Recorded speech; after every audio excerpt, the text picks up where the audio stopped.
Jell-o.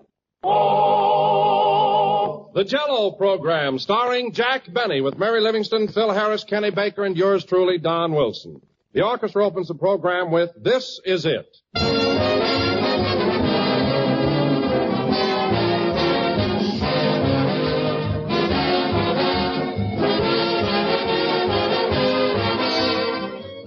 You know, it's always quite a compliment to say that somebody is a good mixer.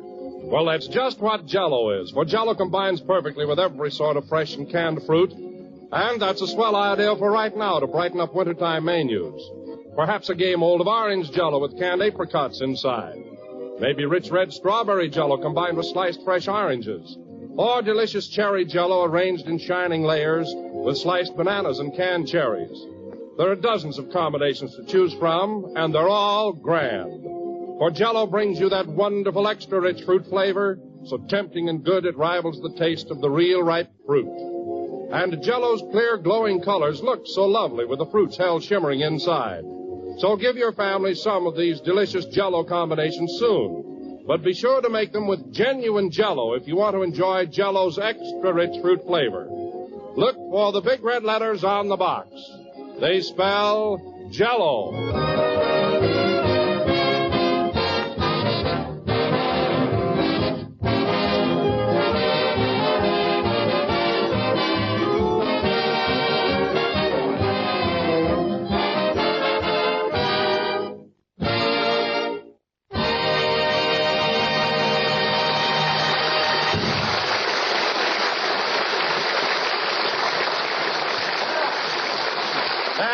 This Is It, played by the orchestra. And now, ladies and gentlemen, we bring you a man who used to be a beautiful baby, Jack Benny.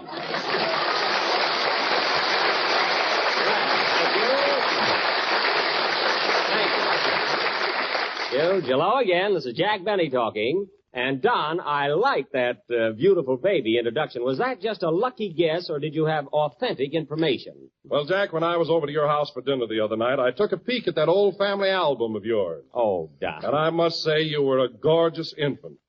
Were you really so good looking? Well, I don't want to sound foolish or anything like that, but for the first 17 months of my life, I was a length ahead of Robert Taylor.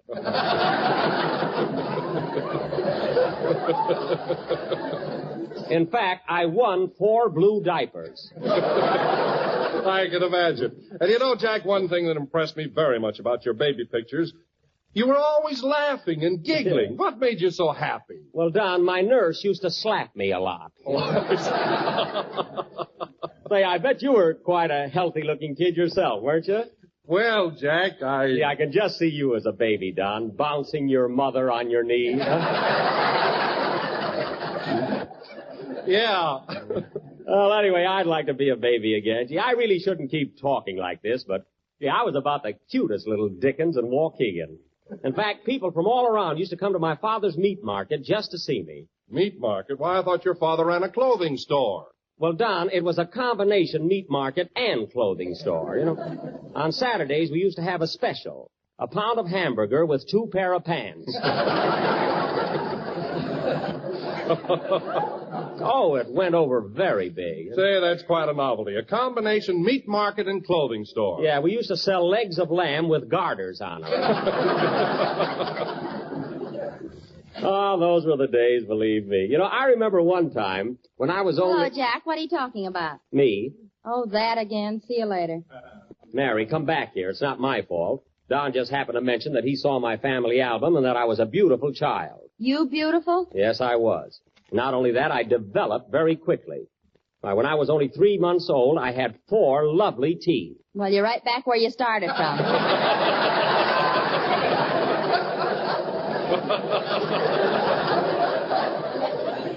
Now, listen, Mary, I have a full set of teeth right now. And with the exception of a little argument I had with a cab driver in Toledo, they're all my own. Go on. You've got more bridges than San Francisco. Oh, running down San Francisco, huh? That's the trouble with you Los Angeles girls. Jack, did I hear you say that you had an argument with a cab driver in Toledo? Yes, but of course that was years ago. What was the fight all about? Oh, nothing. He just happened to say something I didn't like, and he hit me.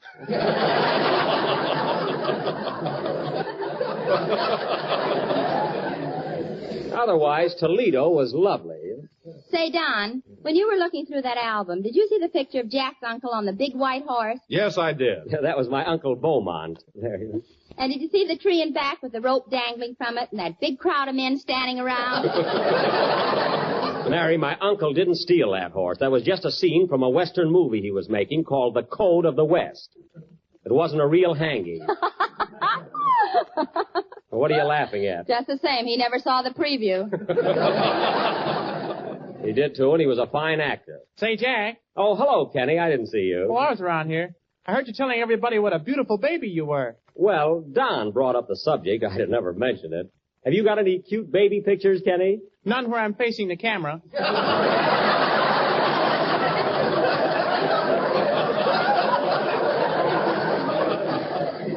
Oh. You know, Jack, I wasn't a very pretty kid, but I was as smart as a whip. Smart? I bet you were. All right, you can laugh. Yeah. But when I was 12 years old, I recited the Gettysburg Address. At 12, what's clever about that? Could Lincoln do it?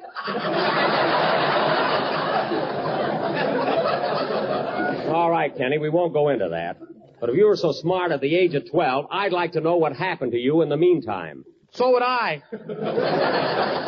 Well, I'll tell you what, Kenny, since your song, sing your song now. We'll talk about it later.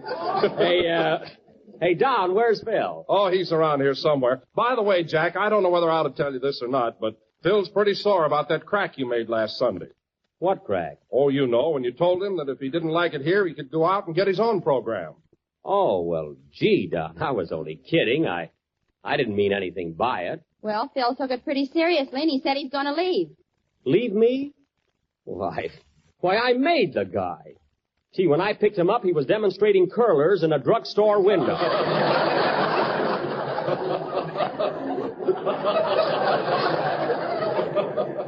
Oh, I must talk to him. Sing, Kenny. Gee, people are so sensitive nowadays. You tell them to quit and they quit. I can't understand.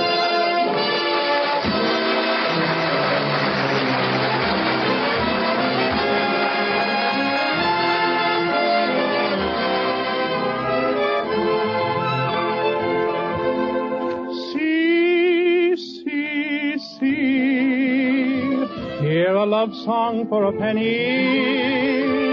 See, see, see. Just a penny serenade.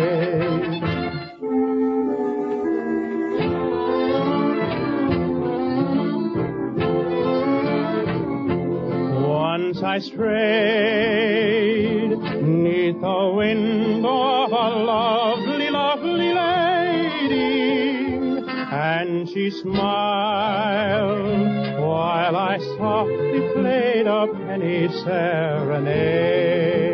In her eyes shone the tender dawn of love and sweet surrender. As for me, in my heart I played a lover's serenade. See, see, see, you can hear it for a penny. See, see, see, just a penny serenade. See, see, see, hear my love song for a penny. See, see, see, just a penny serenade. In a dream so divine she was mine, no word had been spoken. When I woke from my dream, she was gone, my poor heart was broken.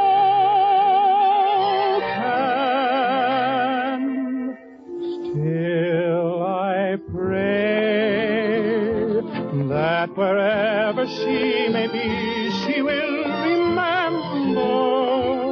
In her heart, she will always hear my penny serenade. See, see, see.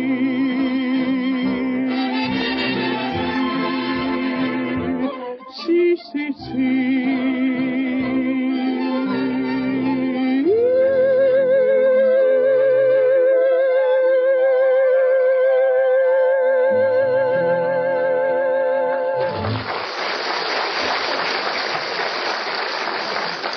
was Penny Serenade, sung by Kenny Baker, my favorite tenor. Say, Kenny, did Phil happen to say anything further to you about doing his own program? Yes, he mentioned it. He did, huh? Well, what'd he tell you? Plenty, but I ain't no pigeonhole. That stool pigeon. Pigeonhole. Say, Mary, did Phil say anything to you about this wild scheme of his? Well, yes and no. What do you mean, yes and no? Yes, he told me, and no, I ain't going to tell you. Anyway, I think Phil ought to be at least loyal enough to discuss it with me before he takes any definite steps. Hey, Jack, here comes Phil now. Oh, yeah. Oh, hello, Phil. Hiya, Jackson. How's the boy? Jackson. You know, Phil, it's cute the way you call me that every week, you know. Say, what's this gag I hear about you getting your own program? It's not a gag. You and I have been fighting so much lately that I thought it'd be better to call it quits.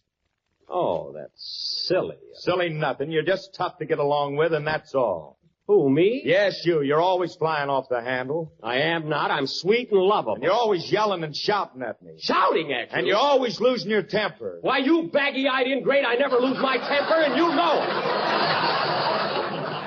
I love you, you rat. Oh, sure. Now, you listen to me, Phil Harris. Gee, you'd think they were married.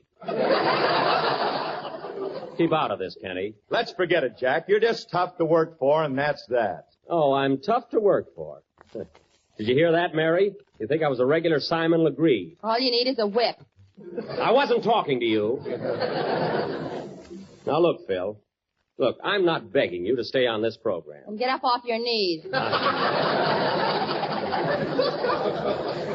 I'm not on my knees, and I wish this was television so I could prove it. Look, Phil, I'm not begging you to stay, but if you leave, you're making a serious mistake. All right, Jack, give me one reason why I should stick with you. Just one reason. Well, in the first place... Go ahead, give me one reason. Well... Ladies and gentlemen, while Jack is thinking of one reason, why don't you run out to your nearest grocer and ask for a package of Jell-o? It comes in 6 delicious flavors: strawberry, raspberry, cherry, orange, lemon, and lime. Well, for one thing, Phil Harris... All right, come on. Why should I stick with you? Well, for one thing, we've got a contract. A fine contract. I supply the orchestra, and when people throw money at us, I have to split it with you. Well, how often does that happen? Maybe once in a fortnight. And another thing. Oh, Jack, what are you beefing about? If Phil wants to go, let him go. Certainly. You can get Abe Lyman to take his place. Oh, that would be fine. Abe Lyman happens to be the cab driver that punched me in Toledo. That's all I need. Jack, you know a lot about music. Now, why don't you form an orchestra of your own? Well, maybe I will. Say, I could organize a darn good swing band, believe me. If you do, I got a swell name for it. Never mind. What is it, Mary? Jack Benny and his cut rate 12. Listen, Mary, I don't have to worry about getting a band together because Phil is only bluffing. If he went out on his own, where would he get a sponsor? Don't worry about me. I've got a sponsor. Oh, you have, eh? Well, who is it? I mean, what's your product? Bixby's Bubble Gum. Bixby's Bubble Gum? I never heard of it. Well, here, have a stick. Keep it.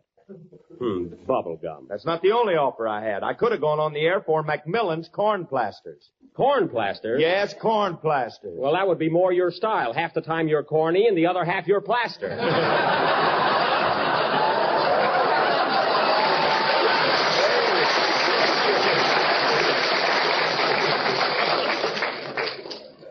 Anyway, if you're smart, Phil, you'd stay right here on the Jell-o program. And I'll try and make life a little easier for you. And now, ladies and gentlemen, pardon me, come in.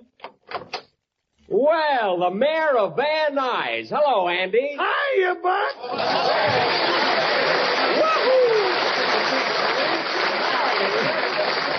Well, Andy, it's nice seeing you. You don't get around here as often as you used to. Well, Buck, by the time I get through with the farm and the city hall and my love life, I'm pretty busy. Love, huh? Oh, so you're going in for a little romance, eh, Andy? Little nothing. She weighs 300 pounds.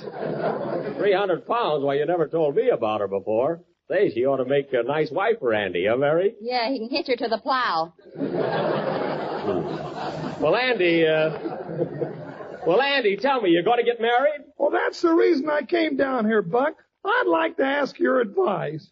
Well, Andy, as long as you want my advice, all I can say is, if you love the girl, go right ahead and propose to her. Well, I have, but every time I do, she just looks at me and giggles. Giggles? And Pa thinks she's an idiot.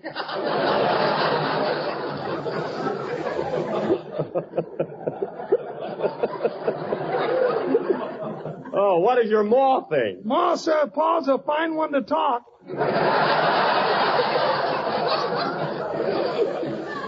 Well, Andy, don't pay any attention to them. Just follow your own heart. Say, is this girl from Van Nuys? Yeah, she's in business out there. She's a plumber.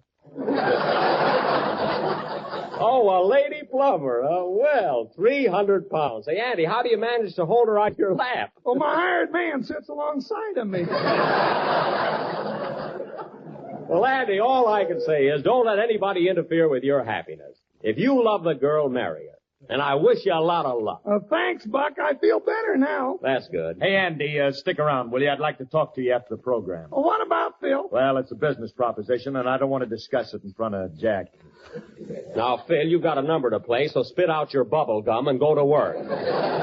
Okay, boss. Oh, Andy, how about coming over to my house tomorrow for dinner and bring your folks? Thanks, Buck. Is it all right if my girl comes along? Sure, Andy. Bring her to dinner, too. Why not? It's about time she lost some weight. Quiet, Mary. I'm just trying to be nice. Play, Phil.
This Can't Be Love, played by smiling Phil Harris and his Rhythm Rascals.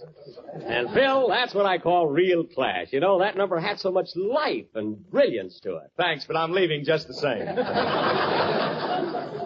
Phil, I wasn't trying to flatter you. That number was swell, and I felt I ought to give you and the boys credit. All of a sudden, the orchestra is good. Yeah, some obviousness. No, I'm serious. Well, anyhow, to get on with our play, tonight, ladies and gentlemen, as I announced last week, we are going to present our version of the Encyclopedia Britannica. Now, I will play the part of... Say, Buck, it's none of my business, but did you hear Fred Allen Wednesday night? Allen? No, Andy, I missed him again. Tell me, what did my Oriental friend have to say? I mean, anything worth probing into?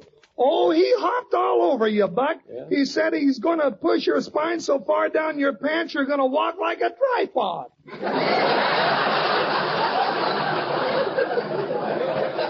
Ha, ha, and poof. No kidding, Jack. Fred make you look like a nickel. Listen, Mary, he couldn't make me look like a nickel if my father was a buffalo. He's nothing but a fake. Fake? Then how come he challenged you to a fight? That's a laugh. How can he fight? In the first place, he's terribly nearsighted. Nearsighted? Yes. I saw him at a party one night trying to make a date with a hall tree. I finally had to tell him that the umbrella stand was her little boy.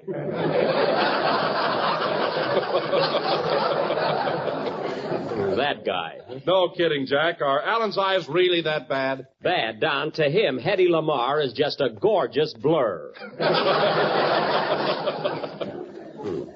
I'd go in the ring with Alan anytime. Be careful. He might hit you from memory. Listen, Mary, he couldn't hit me if he put wheels on his wrist and they ran up to my nose on a track. Now, listen, fellas. Come here a minute, will you? I got a secret about Alan that I've been guarding for years. I never was going to mention it, but I'm so burned up that tonight I'm going to show you what a heel he really is. What do you mean, Jack? Well, in the first place, he ought to be the last one in the world to ever say anything against me. Why? Well, because 12 years ago, when we were in vaudeville together, I saved Fred Allen's life.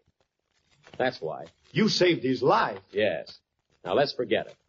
I don't want to talk about it. Okay. Oh, no, you don't.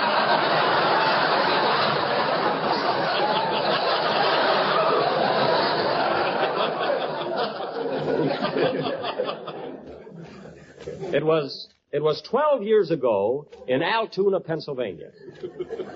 We were both on the same bill, Fred and I, at the Palace Theater. I'll never forget that night. Alan, who was then a juggler, was standing in the wings, waiting to go on. And I, the headliner, stopped to give him a word of encouragement. Hello, Freddie. Hello, Mr. Benny. Oh, you can call me Jack.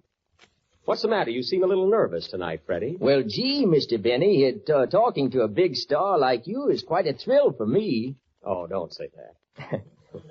Well, Freddie, Fink's mules are about through, so it's time for your act.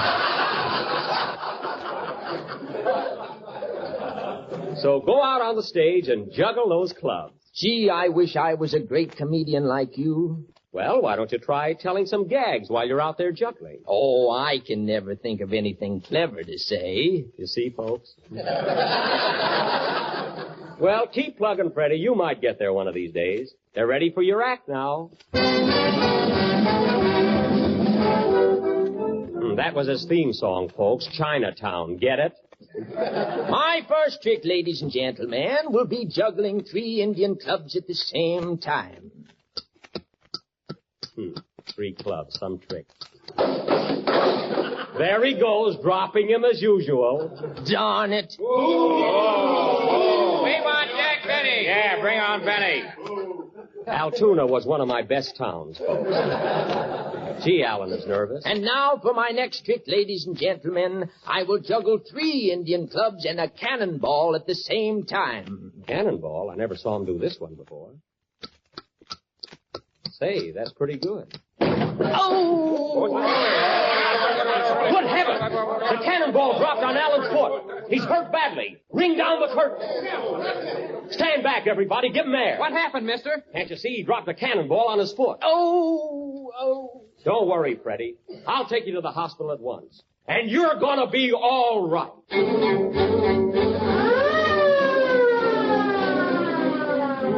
Well, folks, we finally got Alan to the hospital. And after I paid his entrance fee, which I never got back, they took him to the operating room. And the doctor called me aside and said, Mr. Benny, I'm afraid this is serious. What do you mean, doctor? When that cannonball dropped on Alan's foot, it severed the femur and the anterior portion of the tibia. Oh, my goodness. There's only one thing that can save him. What's that, doctor? I'll do anything. He must have a blood transfusion immediately. A blood transfusion? Thank you. Well, doctor, all I can say is, this unfortunate young man is my friend. And if my blood can save his life, I am ready. So they took Alan to the operating room, placed my foot next to his, And the doctor said to the nurse, Are you ready for the transfusion, Miss Stewart? Yes, Doctor. Then hand me that ice pick. Wait a minute, don't I get an anesthetic for this? Yes. Oh, nurse, fan Mr. Benny with a herring. If you do, I'll snap at it. Make it quick, Doctor. Oh, Doctor. Hurry, Doc, please. Alan is sinking fast. All right. We'll just tap your vein here and attach a hose to it. Go ahead, Doctor. I'm not afraid. Oh, I'm in awful pain now, folks. See what I went through for that mandarin? There we are. All right, Miss Stewart, open the valve and draw the blood. Yes, Doctor.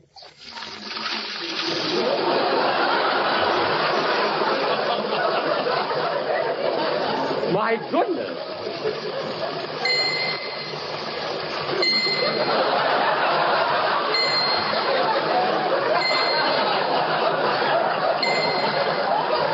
Here, take it easy, Doc. That's not ketchup, you know. And don't forget to wipe my windshield. All right, Miss Stewart, that's enough. Enough? I look like a bottle of milk now. But it was worth it for good old Fred. So thanks to me, the transfusion was successful. And the next day I visited Alan in his private room in the hospital, which I also paid for. Hello, Freddie. How do you feel, kid? I'm much better, Mr. Benny, and as long as I live, I will never forget what you did for me. Don't mention it, Freddie. You know, Mr. Benny, since that transfusion yesterday, I feel entirely different. I feel so mentally alert. No fooling. I keep thinking of jokes all the time, and I owe it all to you. Now, please. Here, Mr. Benny, have a cigar. Oh, thank you. I'll smoke it later. No, smoke it now. Here, I'll light it for you. Okay. Say, this cigar is very... Why, darn you, that cigar was loaded. Oh, ho, ho, ho. That's my first joke. So you see, ladies and gentlemen, my blood not only saved Alan's life, but made him the comedian he is today. I thank you.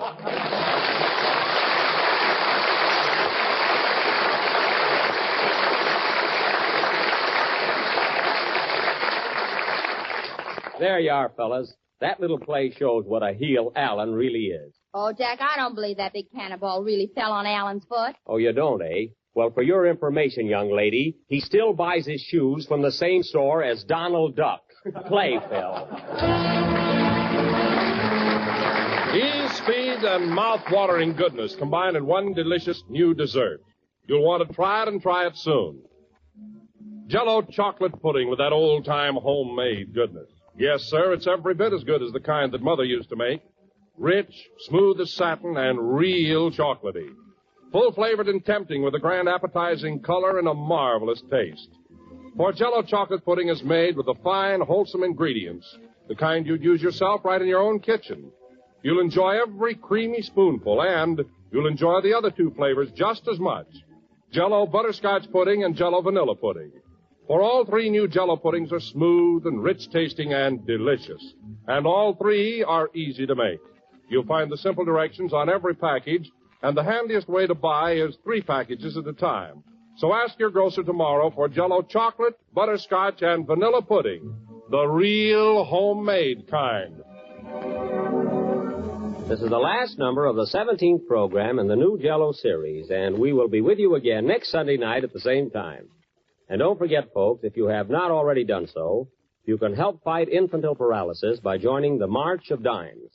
You know, Mary, I hated to expose Fred Allen like that, but after all, what could I do? Well, I don't blame you. I'll tell you something else, Mary. I'm the kind of a guy that if Allen needed another transfusion, I'd be the first one to volunteer. Go on. You haven't any more blood than a piece of salt pork. Good night, folks.